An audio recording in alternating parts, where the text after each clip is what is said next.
жаздайғы еңбектің осы нәтижесін көретін қорытындысын шығаратын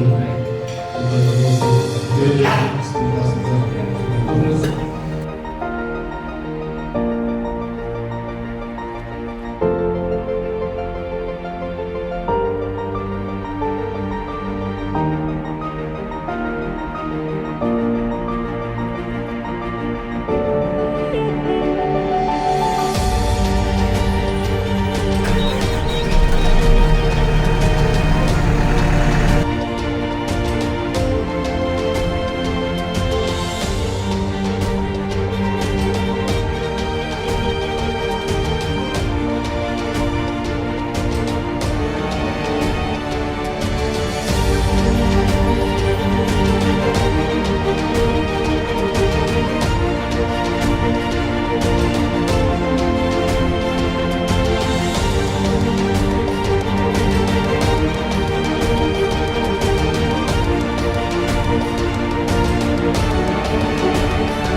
Ағайын бар отыр, бригадирлер осы кісілердің арқасында емес, шаруашылықта 470 адамдай жұмыс жасайды.